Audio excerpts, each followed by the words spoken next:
Perlu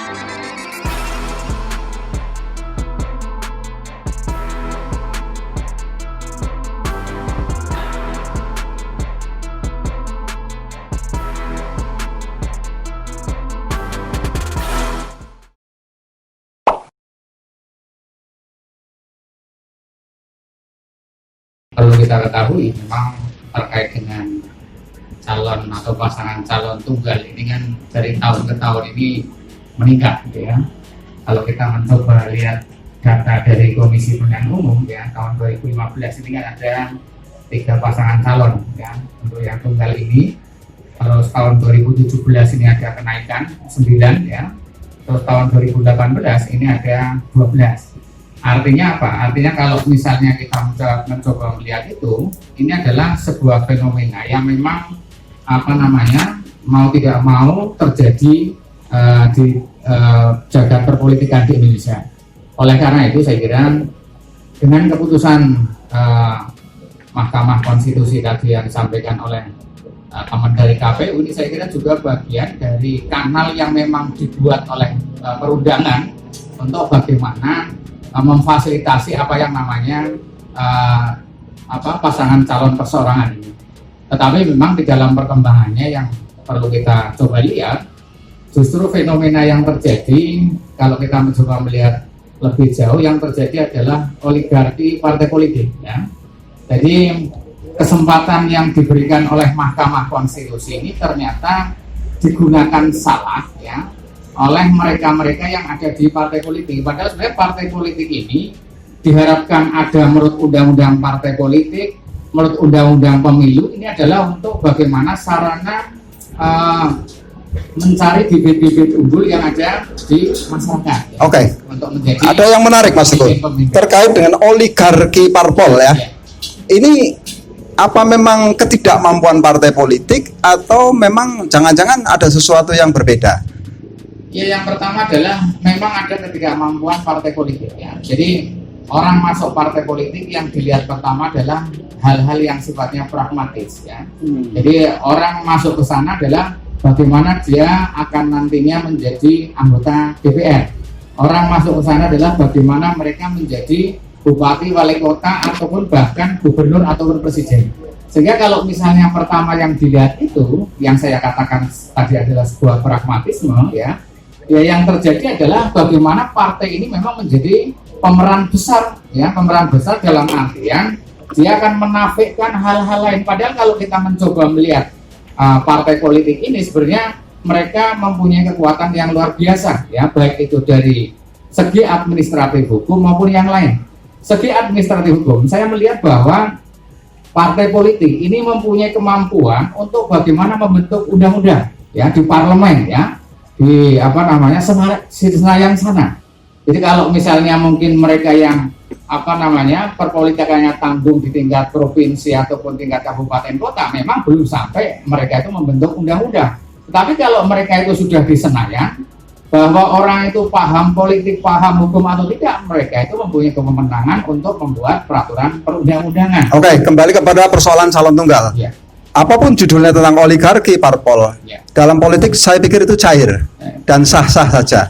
Tapi apakah ini merupakan sebuah kemunduran atau jangan-jangan ini sebuah eksperimen politik? Cara mengkacamatanya gimana ya Mas Teguh? Kalau saya mencoba melihat dari sisi akademik ya, saya melihat bahwa itu adalah sebuah kemunduran. Kemunduran ya? Saya katakan kemunduran karena seperti tadi dikatakan bahwa partai politik ini kan sebenarnya dibentuk menurut ketentuan peraturan perundangan ini adalah untuk bagaimana mencari pemimpin, bibit-bibit pemimpin ya, baik itu yang ada di eksekutif maupun di legislatif. Tetapi fakta yang sekarang terjadi, misalnya dengan munculnya di Kebumen ada Arief Sugianto ya, terus di Solo misalnya ada Gibran, terus mungkin di Kediri itu ada anaknya Pramono Anung ya. Kalau kita mencoba melihat apa fenomena yang terjadi di tempat ini, itulah yang saya katakan sebagai oligarki. Kenapa? Karena mereka relatif sedikit memberi kesempatan kepada orang-orang lain juga untuk berlaga di sana. Di Kebumen misalnya, setiap hari kita akan melihat koran bahwa yang ditayangkan adalah bagaimana partai politik itu berbondong-bondong memberikan dukungan pada calon tertentu ya. Ini kan kita nggak melihat, masyarakat ini tidak melihat proses bagaimana seorang bakal calon itu memperoleh dukungan itu sebenarnya seperti apa. Belum lagi misalnya tadi misalnya di Solo yang ada kader misalnya itu kader yang memang dari partai politik tersebut itu harus tersingkir. Terus misalnya kita melihat di Kediri ya karena misalnya anak dari sekretaris kabinet dari partai tertentu kok tiba-tiba misalnya mencalonkan dan pelawannya tidak ada. Inilah saya kira yang kalau misalnya kita coba lihat lebih jauh, disitulah yang saya katakan sebagai oligarki. Oke. Jika demikian ini sebagai sebuah eksperimen politik ya. Dengan mengemukakan calon tunggal melawan kolom kosong atau kotak kosong, tentunya partai politik itu juga mendapatkan dukungan dari masanya ya, atau dari konstituennya. Namun demikian, mungkin nggak ada celah bahwa demokrasi itu diberi ruang atau memberikan kesempatan ruang kepada pendukung kota kosong, relawan kota kosong, meskipun menurut keterangan dari KPU tidak ada regulasinya. Ini mungkin nggak terjadi seperti itu? Saya kira mungkin saja ya. Jadi saya tadi berseloroh dengan beberapa teman penyelenggara ini bahwa kenapa misalnya KPU, Bawaslu ini hanya benar-benar sebagai diibaratkan sebagai kacamata kuda, menggunakan kacamata kuda. Padahal sebenarnya mereka itu berpikir progresif untuk bagaimana misalnya menyelamatkan demokrasi. Sebenarnya mereka bisa. Saya katakan bisa karena apa? Kalau di dalam hukum, kalau misalnya itu tidak ada larangan, ya, tidak ada sebuah aturan delik misalnya melarang dan menghukum seseorang, itu kan sebenarnya diartikan bahwa boleh dilakukan. Tetapi bagaimana mereka-mereka yang ada di dalam penyelenggara pemilu, baik itu yang di KPU maupun di Bawaslu di tingkat provinsi, kabupaten, kota ini melakukan itu ternyata masih gamang, itu fakta yang terjadi.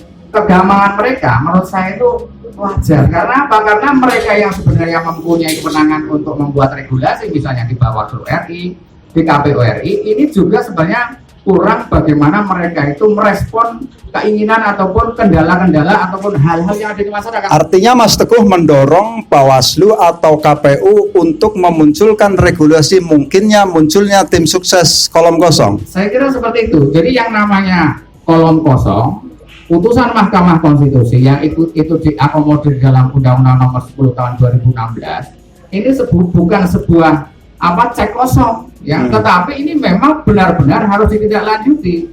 Saya melihat bahwa kenapa misalnya mereka-mereka yang ada di DPR, mereka-mereka yang ada di KPU itu kurang merespon ini, karena mereka itu sedikit banyak tentu mempunyai kepentingan politik tertentu. Oke. Bagaimana kalau kemudian saya menerjemahkannya begini, Mas Teguh? Bahwa munculnya calon tunggal yang kemudian pada prakteknya melawan kolom kosong merupakan sebuah eksperimen politik gotong royong dari parpol-parpol yang ada misalkan di Kebumen misalkan. Itu bisa diterjemah seperti itu, Pak? Kalau menurut saya tidak bisa diterjemah seperti itu, gitu ya. Karena sebenarnya keinginan masyarakat yang sekarang ada itu tidak identik dengan keinginan partai politik atau kumpulan partai politik. Kalau kita mencoba melihat apa yang dikemukakan masyarakat atau kelompok masyarakat di media sosial hari ini misalnya, di beberapa tempat, mereka itu teman-teman yang mencoba menyuarakan kolom kosong atau kotak kosong, ini adalah sepertinya adalah kelompok pinggiran yang tidak terfasilitasi oleh state, oleh negara dalam hal ini, baik itu berupa regulasi maupun perangkat-perangkatnya. Makanya kalau misalnya kita mencoba menanyakan kepada Mas Juli atau kepada Mas Arief ya, bagaimana menyikapi soal kotak kosong, ini saya kira mereka akan sangat hati-hati. Karena apa? Karena undang-undang tadi mengatakan bahwa tidak mengatur hal tersebut. Jangankan mereka yang menjadi pekerja atau penyelenggara pemilu di tingkat kabupaten, mungkin teman-teman di KPU provinsi, Bawaslu provinsi pun akan hati-hati itu, kecuali mereka yang dipilih di sana itu memang orang yang tidak hati-hati. Oke, terima kasih Mas Teguh.